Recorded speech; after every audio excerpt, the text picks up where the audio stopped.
I know that this guy looks like a normal camera monitor, but it also works as an Android tablet. So the obvious question that I wanted to answer is, could this actually make my shooting easier and faster? Or is this just another feature that I would never use? Now, I tested it for the last 2 months while shooting a documentary, and a few features really blew my mind.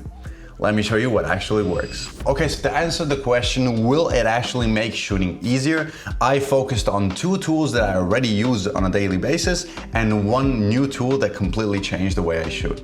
The first one is Milanote. For those of you that don't know, Milanote is a visual planning app, and I personally use it to organize ideas, references, and shot lists before I actually go and shoot the video. Now, for my documentaries specifically, I use it mainly as a mood board, but also as a shot list. So I plan every single shot that I want to get, and obviously I leave space for creative freedom when I'm actually shooting. Now, normally for this process, I actually have the camera in my hand, I'm trying to shoot, and at the same time, I want to have like my phone or my tablet really close to me so I can constantly look at Milanote every single second. And here is where the Accsoon M7 Pro comes to play. This monitor works on an Android operating system, which basically means that you can download your own apps. I personally love to use Google Chrome, so I don't have Milanote downloaded. I just go like online and use it from there. But the beautiful thing is that when I'm using this monitor as an actual camera monitor, I can directly log off the app that has the camera monitor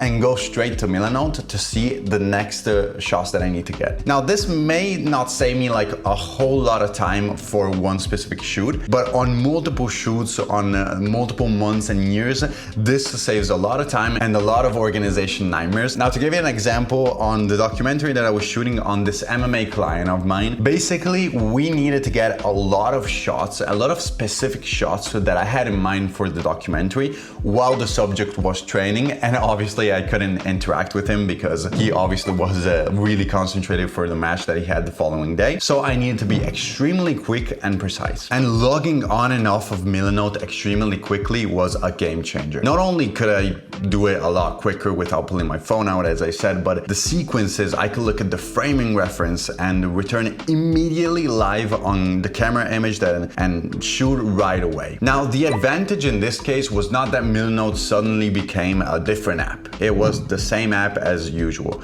The advantage was keeping the creative plan physically, not even beside my camera, on top of my camera. And for me, that I'm a solo shooter, that meant less time moving between devices, which is incredibly frustrating, and less chance of forgetting the shot while the scene was actually happening. That's why Milanote helps me decide beforehand what shots that I really need. But for some shots, especially interviews, I have shots in mind, but I can't control the background because I'm in other situations. Maybe I'm on the fighter's house or whatever. And so I need to really quickly understand the setup of the interview.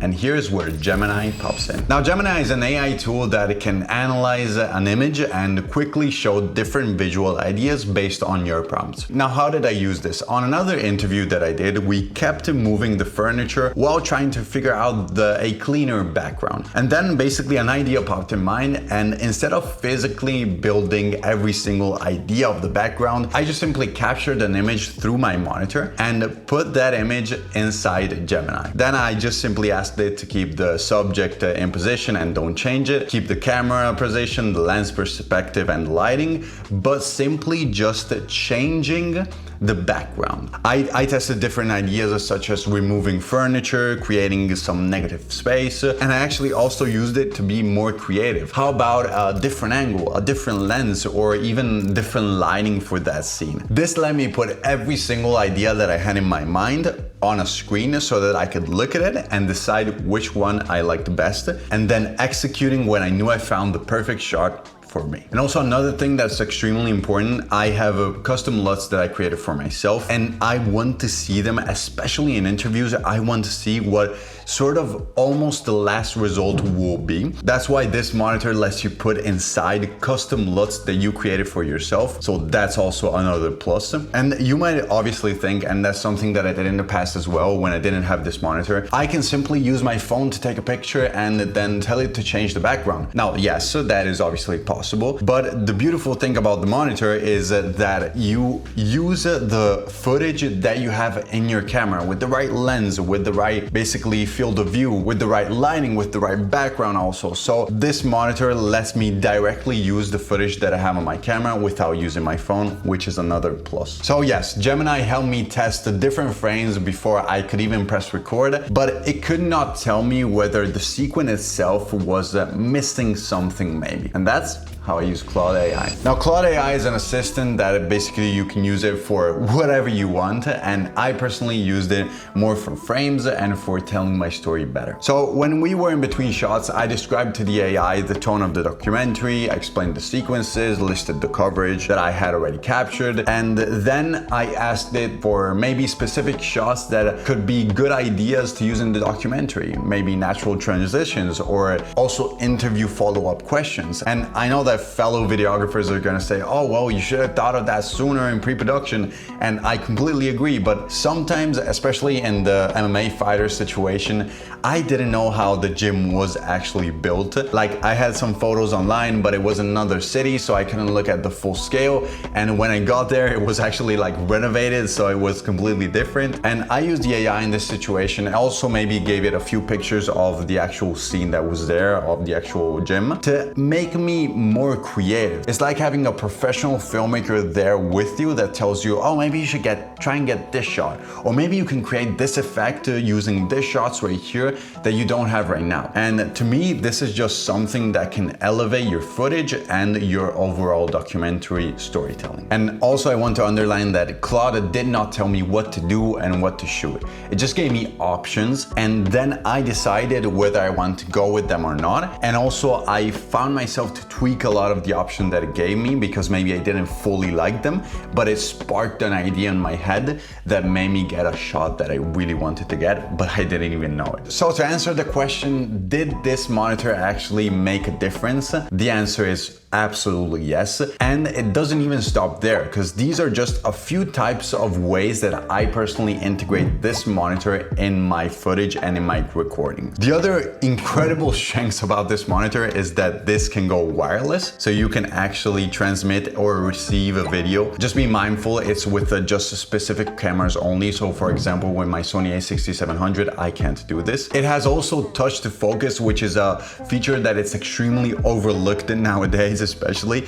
and I overlooked it also as well. I did another video talking about the best budget monitor, and I didn't really think at the time that it was an incredible downside, but it actually is, because the easiness, that's not a word, but you know what I mean, of actually just tapping on the monitor to pull the focus in that sort of position right there. It's insanely powerful to me. And another insane feature is that you can actually change the parameters of the camera on the monitor. So maybe if you are shooting an interview and you're in another room, or you're actually doing the interview to the client, if you see that the parameters, maybe the sun changes or whatever, you can change them directly through the monitor, and you don't have to get up, go behind the camera, change everything while the person is talking. And it's extremely professional, and it also really helps the interviewer where they don't get distracted and they just continue to be focused on the interview, and you do all your camera stuff right here. I will throw the monitor specs on screen right now, and this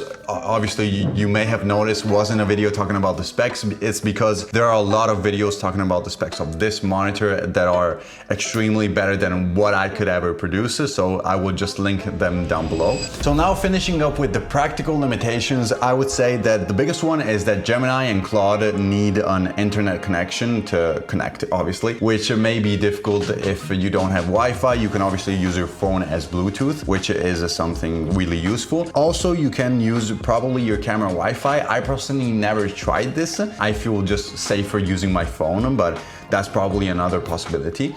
Some apps may run through a browser or a side load instead of just installing them normally, so that's another thing. I really like to use Google Chrome, because if not, I would have to download the APK of the app, and I don't really know how to use this. This is an Android tablet. I don't feel safe downloading things that I'm not sure about, so I just use Google Chrome, which is directly built inside the monitor. You just have to download it in the files. Another thing that I personally didn't find as as annoying, but I can see how people could really get annoyed by it, is that you obviously have one screen for all the apps. So to go from Milanote to the camera app to Gemini to Claude, you have obviously space in the monitor for only one app. So if you want to look at Milanote while you're shooting, you obviously can't do this, but personally, I never found this to be a problem, but I can see how people would say this is a limitation. Yeah, other than that, it's a really insane monitor. You can also feel how premium it is. And the last thing that I will say is that when I first bought my monitor, I didn't want to spend a lot of money.